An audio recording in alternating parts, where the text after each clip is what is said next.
এই গরমে সকাল সকাল মাঠা হলে ভালোই হয়, আর সাথে যদি থাকে আম মাখা তাহলে তার কোনটা কথাই নাই। হ্যালো এভরিওয়ান, কেমন আছো সবাই? আশা করি সবাই ভালোই আছো। সকাল সকাল উঠে গীতা পড়ে আমি কিষাণুকে ওর দাদুর কাছে বসিয়ে দিয়ে রান্নার কাছে চলে আইছি। সব কোটাই ছিল যাতে বেশি ঝামেলা না থাকে। সন্ধ্যার সময় মামনি কুটে রাখছিল, কুটে ফ্রিজে রেখে দিছিলাম। এদিকে আলু পটলের রসা করবো, আজকে নিরামিষই রান্না করব, কারণ প্রতিদিন এই ছাই খেতে ভাল লাগে না। মাছ খেতে যা গরম পড়ছে, হালকা খাবারই খুবই ভালো লাগে।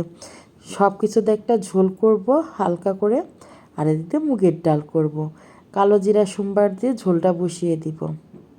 যে এদিকে আলু আছে, আছে কাঁচকলা, শসা, ডাঁটা, মানে সব কিছুই আছে দিয়ে একটা হালকা গা মাখা ঝোল করব।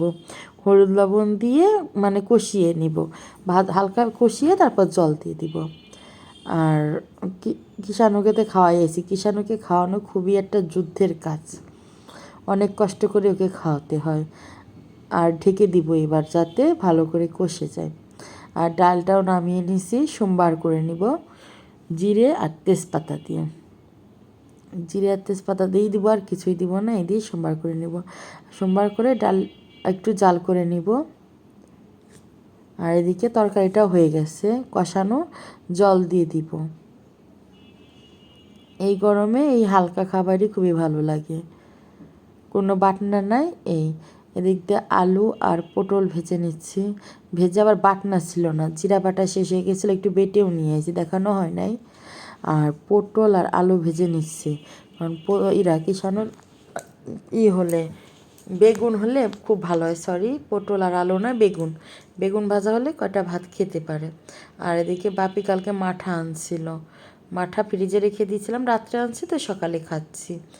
আর আম ছিল ফ্রিজে, মামনি কুচি করে রাখছে, পরে মাখায় নিব। আর সব রান্না, আমের টক তো রান্না করছি, এদিক দিয়ে বেগুন পটল ভাজা, আর সব কিছুতে একটা ঝোল, ডাল আর আলু পটলের রসা। কচু আনছিল, কচু সিদ্ধ করে রাখছি, আর কচু করছি বেটে রাখবো, বেটে বলতে ব্লেন্ডার করে রাখবো। এই যে মরিচ আর কচু দিয়ে।